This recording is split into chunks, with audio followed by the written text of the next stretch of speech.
Hello, hello, hello. I'm back again wearing a crazy hat. I had crazy hair today and I looked at my hats and I was like, I haven't worn this guy for a while. He reminds me of Sesame Street. And so I love it because I was raised on Sesame Street. Look, I can put my hood on him. Isn't he cute?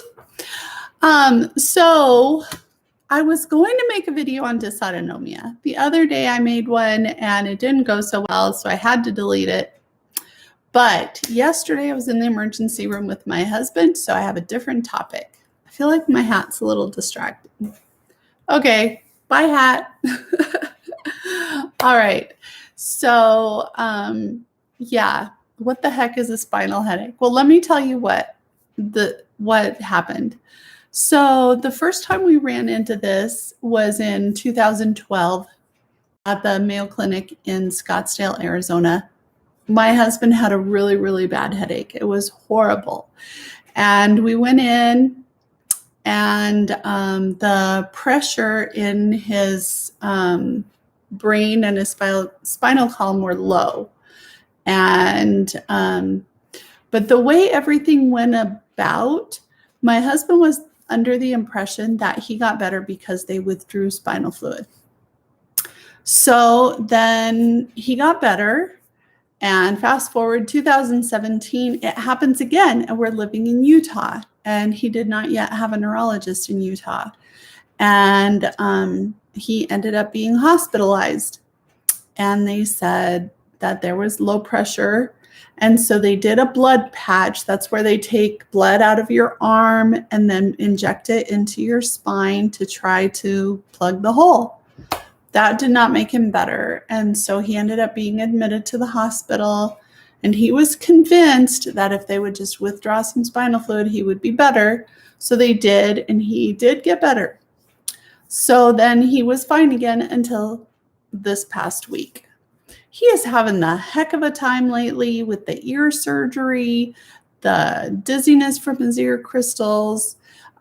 He's still got deafness in his left ear where he had the surgery. And then he started getting these pressure headaches. So when he knows this is happening, he says it hurts in his neck and it hurts like tingly on the top of his skull. And I actually pulled up the symptoms on the Mayo Clinic website. We lived in Rochester, Minnesota for several years, and we used to go there for everything. I want to point out most of the time when people get spinal headaches, it's because they have had a lumbar puncture. For some reason, a needle was stuck into their spine. So it could happen with an epidural, a spinal tap, or just a routine test of a lumbar puncture. But this interesting thing with my husband is he doesn't get the lumbar puncture before he gets the headache. That's super weird, right? So he does have multiple venous malformations. I made another video about that if you're interested. And we believe that must have something to do with it. I must tell you, we are not medical professionals. We are just chronically ill people that are figuring things out as we go. So I want to tell you the symptoms on the Mayo Clinic website of a spinal headache. Spinal headache symptoms include dull, throbbing pain that varies in intensity from mild to incapacitating. And his usually are incapacitating before we go to the hospital. Pain that typically gets worse when you sit up or stand and decreases or goes away when you lie down. So that's interesting in his situation right now because with the crystals, that makes it hard to lie down. And yeah, so I don't know if his headache gets better when he lies down because his dizziness gets worse when he lies down. Spinal headaches are often accompanied by dizziness, which he's already dealing with that since his surgery. Ringing in the ears, which he has had for a few months now, so we don't know when that was associated with the headache. Hearing loss, which is why he had the ear surgery. He's been dealing with that since like October, November. Sensitivity to light, nausea and vomiting, neck pain or stiffness that I told you about, And you can even have seizures. Thank goodness he has not had any seizures. It doesn't talk about that feeling he mentioned on the top of his head. He gets this pain on the top of his head, and it's like needles. So I thought it was a migraine. And so I started having him take Excedrin. I do a homemade migraine cocktail of Excedrin, Benadryl, and Zofran. We discovered he actually has a sensitivity to Zofran. Instead of calming his stomach, it makes him sick to his stomach. So no more Zofran for him. But when you go to the ER for a migraine, they usually give you a migraine cocktail. And I don't like going to the ER. So that's why I try to make a homemade version. They use stronger meds in the hospital. So yeah, if you need a migraine cocktail, you should go to the ER. Don't try to make your own. But where was I? So the Excedrin, and I would buy him Coke because I get migraines a lot. And before my gastric bypass surgery, that's how I would treat it, was Excedrin and Coke, and a hot shower and essential oils and anything I could think of. And we tried all those things, and his headache was just getting worse. So we called his doctor, his neurologist on Friday, and asked them if they could do a lumbar puncture to relieve the pressure. Because to him, it feels like a pressure headache. He's like, there's just too much pressure. And so they prescribed something, and he tried it and had a really bad reaction. He said it felt like there were ants crawling all over his face. It was awful. And so I can't tell you the name of that drug. I am so sorry. I didn't bring that with me. But yeah, and so it didn't work. And by the time we figured that out, the office was closed. So on Saturday, I had a mammogram, and it was at a hospital. And I said to my husband, how about you come with me to the hospital to get my mammogram, and you go to the emergency room? And at first he was like, I don't want to. And then he finally gave in because he was just miserable. So we went and we took him, and we thought we knew what needed to be done. And we got this really good doctor. You know, some doctors in the emergency room are horrible for chronic illness. This guy is awesome. He is awesome. His name is Dr. Oldroyd at American Fork Hospital in American Fork, Utah. And if you have chronic illness and you go to the emergency room, he is the doctor you want, because he's not going to minimize your pain. He is not going to be condescending, and he's going to do his best to figure out the answer. He's also not going to just do what you tell him. He's going to use his knowledge and his expertise and figure out what he thinks is best, which is exactly what he did. So I went and got my mammogram. Only took like 10 minutes, easy peasy. And then I came in there, and he had already told them that he just wanted them to do a lumbar puncture and take some fluid out so he would feel better. Well, they gave him morphine and Dilaudid, and I don't remember what else, and Toradol, I think it was. And the drugs were not really helping. He had some weird side effects, like he was all crying and being depressed about everything. But they weren't relieving the pain in his head. And those are some pretty strong pain meds. And so they did 2 CTs, one of his head and one of his neck.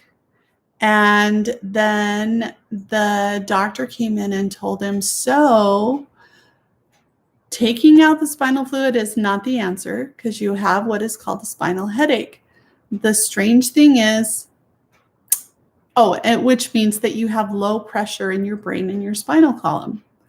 The strange thing is, this is usually caused by having a lumbar puncture, and you have not had a lumbar puncture.